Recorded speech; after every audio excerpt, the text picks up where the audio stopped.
All right. Hello everybody. My name is Lainey. You guys should know me already by now. I'm your guys' TA for 2333.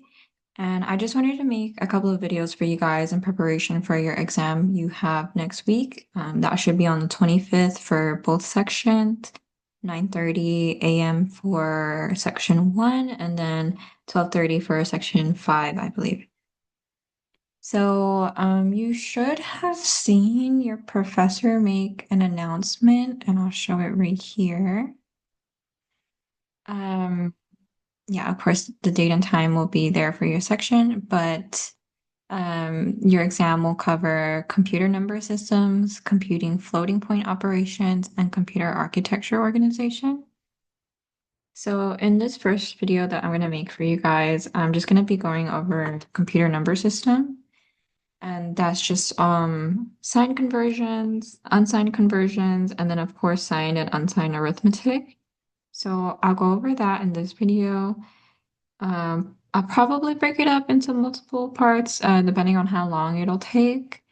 But basically, I'm just going to use your guys's practice examples that Ramos has linked in your Brightspace. So if you go to topics. And then you go to, yeah, these are the three that should be here under topics. So if you go to learning activities, you will have all of these practice available to you. I really recommend that you guys do all of these just because Ramos will pull questions, like exact questions from these practice problems. So you will probably see them on the exam. So yeah, some good advice for y'all there. Make sure you do the practice problems. But yeah, so I guess we can get started already. The first thing I'm going to cover is just some examples of decimal to hexadecimal. And we're just working with unsigned for now. So luckily we don't have to really concern ourselves with um, like ranges, or if it's negative or positive, we can just assume when it says unsigned that they're all positive numbers. So we can just do regular conversions. Okay, so first things first, I'm gonna go ahead and cover decimal to hexadecimal. So I'm just gonna do like a couple problems each because there's multiple conversion techniques, right? Okay, so first question is convert the following decimal to hexadecimal in an 8-bit system. So we have 2. So hexadecimal, you guys should already know, is ranging from 0 to 15, right? It is base 16, but since we start at 0, we end at 15, right? And this is just represented by 1, 0, 1, 2, 3, 4, 5, 6, 7, 8, 9, and then 10. Except we can't really represent 10 with 2 digits here. So instead we substitute that with the letter A. So A is equivalent to 10 in decimal. And then B would be 11, C is 12, D is 13, E is 14, and then F is 15, right? So we still have 16 components here. But again, we do start from 0, so that's why we end up at 15. Right, so luckily this 2 can also just be represented by 2 in hexadecimal, but except we do want it to be written in a byte, and a byte is equivalent to 2 hexadecimal digits, so we can just pad a 0 in the front. It doesn't change the value. So the answer for that one is going to be 02 in base 16. Alrighty. So next one, we don't have a singular digit like how we did over here.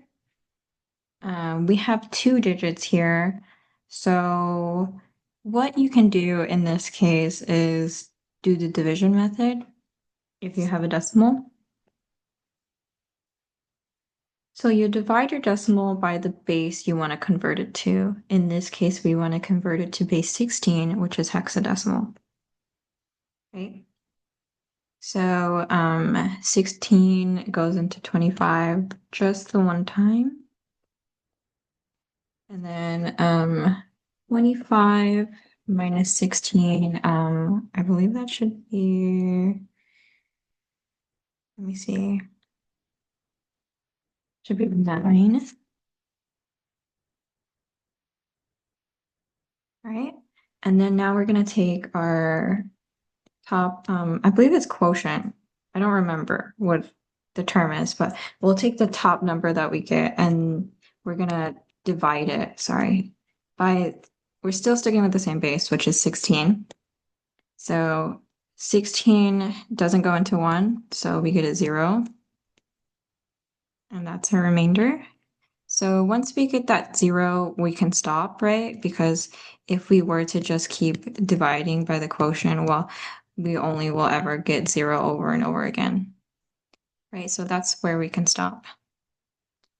So what we're looking at now is the remainders, but remember, we want to write it from most to least significant bit.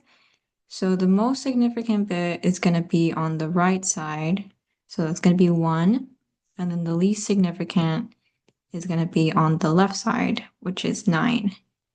So our answer for this is going to be 19 in base 16. So yeah, if you have a singular digit, then you can, well, any digits from 0 to 15, well, they can be represented by this alphabet here. But in other cases, if you have 2 digits, then you can just do the division method, right? And then remember, if you do get a remainder greater than 9, so let's say you had 26 instead of 25, you would get 10, right? So instead of writing that as 1, 9, I'm sorry, instead of writing that as 1, 9, you'd end up writing that as 1A, right? So yeah, just remember 10 to 15, those are represented by letters. All right, so I think we can move on from that. Next thing we have is decimal to binary. So we can use the scale method. And remember, we do want to respond in a byte. And a byte in binary is equivalent to 8 bits. So that's why I'm writing these 8 little bits here.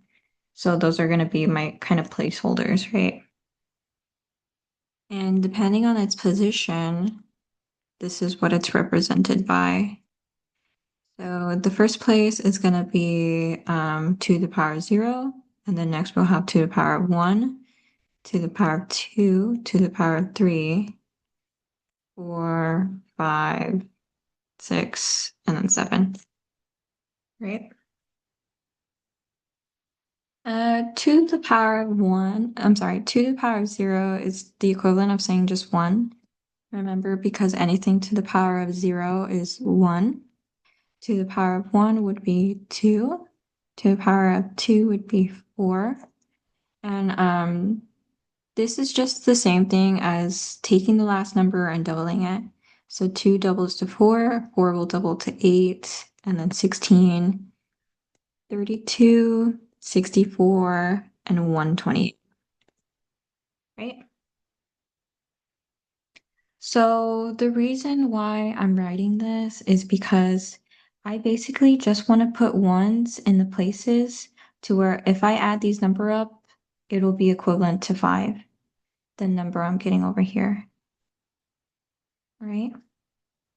So 128, 64, 32, and 16, those are all obviously greater than 5, so I can leave those blank, right?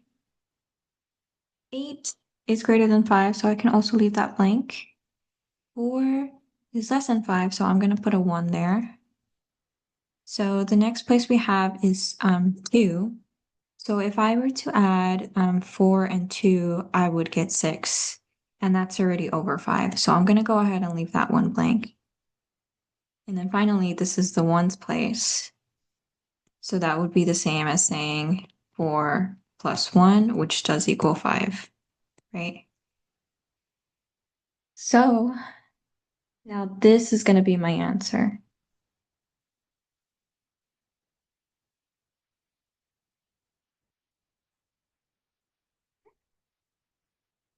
And there is another way of doing this. There's always multiple ways of conversions. Whichever you guys think is easier for you and whichever you think is that you're faster at doing, you should definitely stick to. But I'll show you the other method here. So now we have 14 and we want to convert it to binary. So this other method is kind of like what I was talking about before, what we did over here for hexadecimal though. So we divided our decimal by the base we wanted to get to. So we divided here, we divided by base 16, but now we wanted to convert it to base 2. So we can just divide this by 2. Right, and it's the same rules. You take the top number and you keep going until you get a 0 on top. So 2 times 3 would be 6.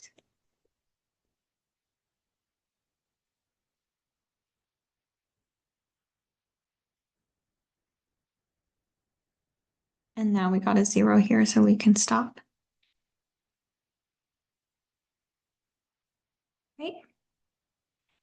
Except we do have to remember we're writing from most to least significant bit.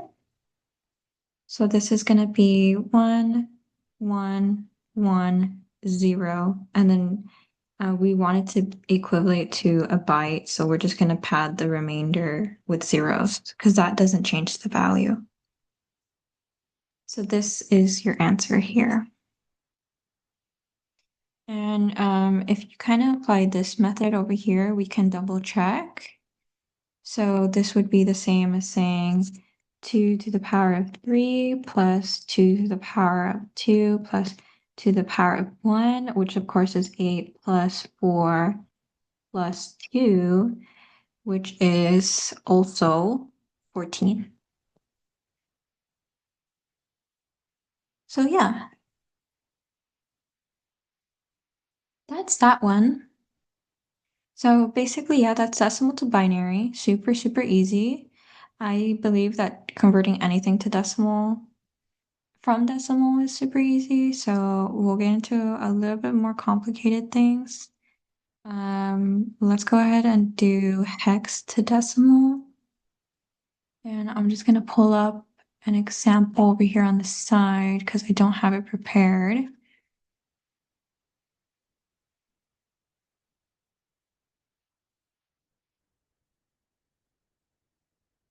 Okay, let's do 0, 4.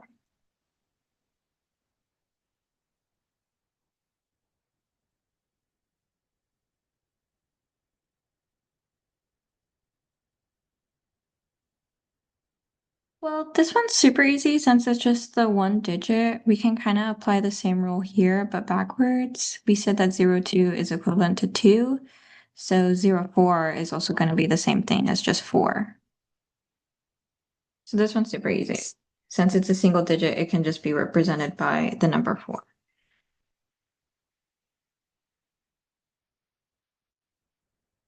So if you had 0, 1, it would be 1 in decimal, 0, 2, that's 2 in decimal, 3 is 3, so on and so forth, right? But if you did have the number 10, well, that would be represented by A, right? Or if you had A, it would be represented by 10. But let's go ahead and do a harder example. So we'll do 12 to decimal. So how we can do this is just position notation. So how that kind of works is we'll take the 1 from right here and we'll multiply it by 16 to the power of 1. And then we'll add that to 2, because this is 2 right here, and that's going to be 16 to the power of 0. This method here is called position notation.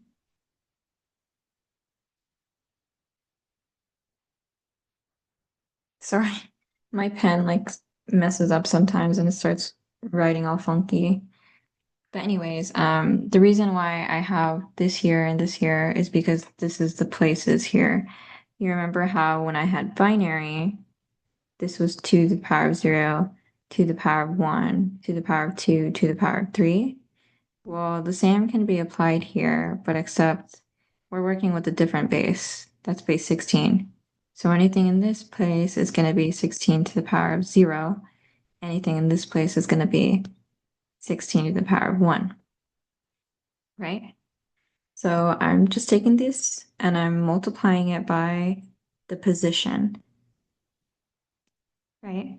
So 1 times 16 to the power of 1 is just 16.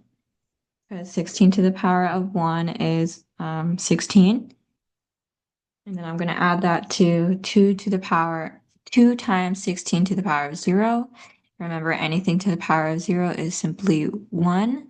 So this equates to 2 times 1, which is just 2. So that means the answer is 18.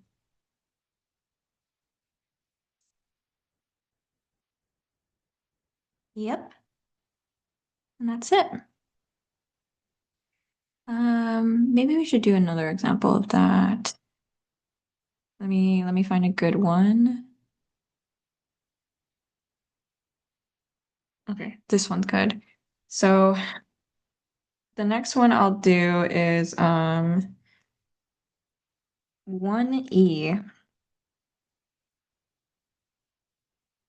to base 10.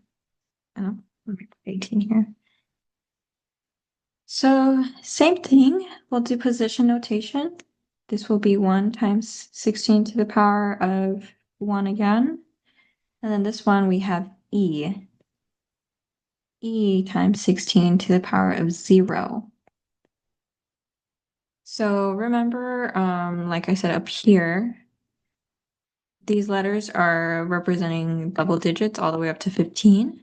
So 10 is, A is 10, B is 11, C is 12, D is 13, E is 14. So this is the same as saying 1 times 16 to the power of 1 plus 14 times 16 to the power of 0, right? And of course, this just becomes 16 again, and then 14 times 1 is just 14. So 16 plus 14, well, that is 30. So that's your answer for that one. All right. I think we're good on that one. So we'll go ahead and move on to the next thing. Let me just keep track of what we've done already. So we've done decimal to hexadecimal, decimal to binary, and now we've done hexadecimal to decimal. So let's do hexadecimal to binary.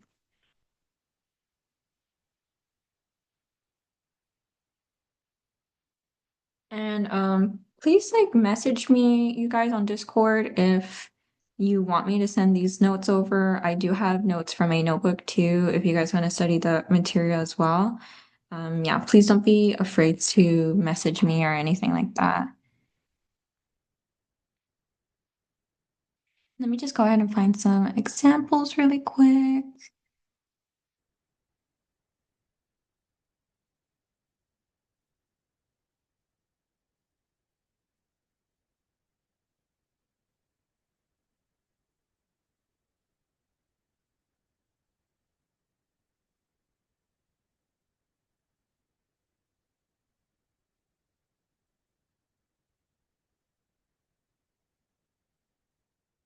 Okay, so let's do our hexadecimal 02 base 16 to binary. Oh, sorry, that should be base 2. So what we can do is we'll just take the 2 digits, and remember, this is represented by a byte. So we can just split them up for 4 bits for each digit. That makes 8 bits in total, which is the equivalent to a byte. And then we'll just go ahead and use our scale method that we did over here for decimal to binary over here, right? Okay, so 0 over here, and remember, this is just the same as 2 to the 0, 2 to the 1, 2 to the 2, and 2 to the 3, since we're only looking at 1 digit each. Right, that's why it doesn't start from 0 here and then this one becomes 4. No, that's when you're thinking about different numbers. We're doing hexadecimal to binary, so each hex digit is represented by only 4 bits, right? Okay. So this 0, well, we don't want to add anything together, right? We just want to keep it at 0, so we can just assume everything stays at 0. Over here,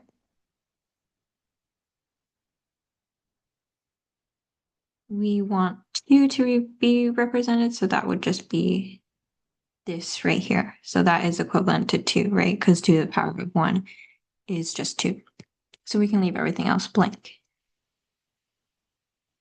Okay, so that's our answer. Super easy.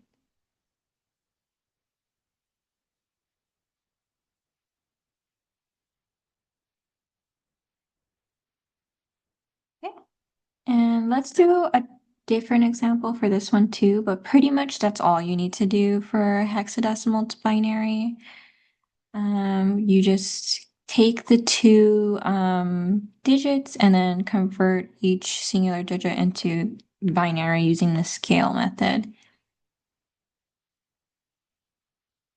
Okay, next example I want to do is 2e to binary.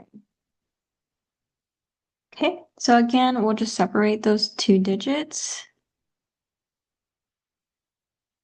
Give them 4 bits each.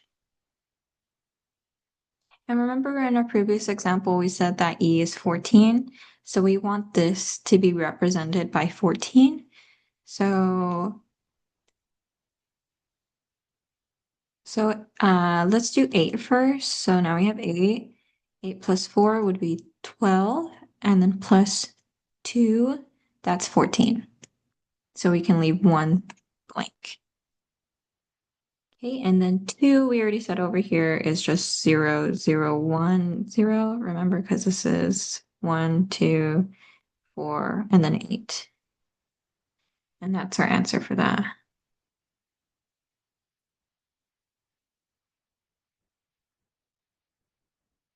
Super easy. Okay. Bear with me, you guys. We just have to work with binary and converting them to the 2 other bases. And then I'll just do a few more examples over those, and then I'll make a separate video for arithmetic.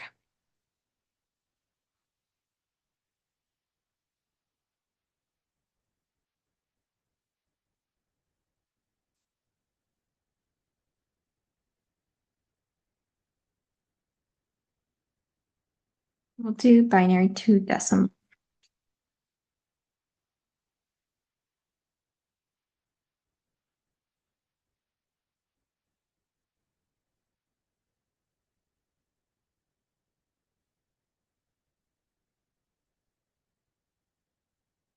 Let's do 0, 0, 0, 0, 0, 1, 1, 1, base 2. And then we want to convert that to base 10. So before, when we did decimal to binary, we kind of made this scale thing and added up the numbers so that way they equal to the decimal we wanted, right? That's why I had 4 plus 1 over here, 4 plus 1, and then that equated to 5, right? But here we can just work backwards since we already know the places.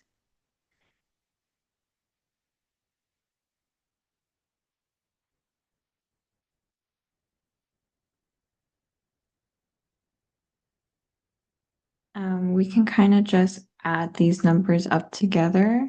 So this means that we just have 4 plus 2 plus 1 because that's where all the ones are at. And that's going to be equal to, oops, 7, right? So that's it. That's your answer, 7. Next example, next example.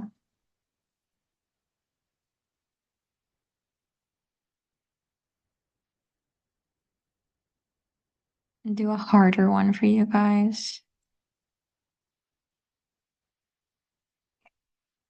Next we have 0, 0, 1, 0, 0, 1, 0, 1. Okay. Again, I'm just writing those values down again. This will be 8, 4, 2, and 1. Okay, it looks like we have 32 here. And then 4 here. And then 1. So anytime I see a 1, I'm going to get that position and I'm just going to mark it and then add them all together. 32 plus 4 is 36 plus 1 is 37. That's your answer. So again, it's super duper easy for binary to decimal. It's kind of like decimal to binary, just backwards. So we'll move on from that one. Last examples we have will be binary to hexadecimal.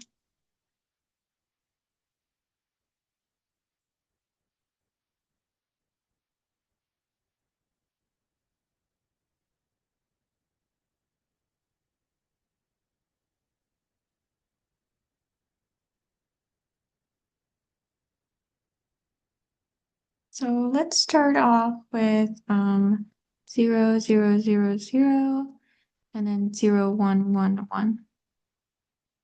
And then we'll do that to base 16. So again, we're going to work backwards here, except before when we had hex to binary, we split up the two digits, the two hexadecimal digits, and created 4 bits for each. But now we can just have those 4 bits we already have and then put them into two singular digits, right?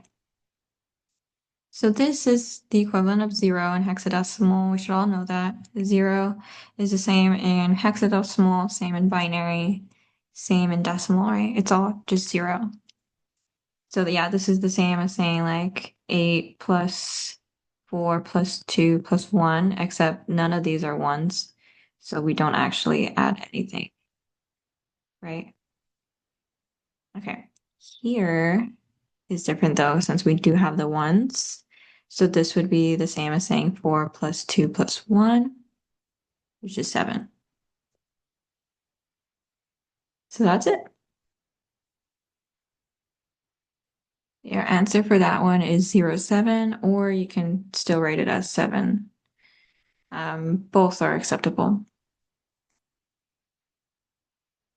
Right, let's do one more example.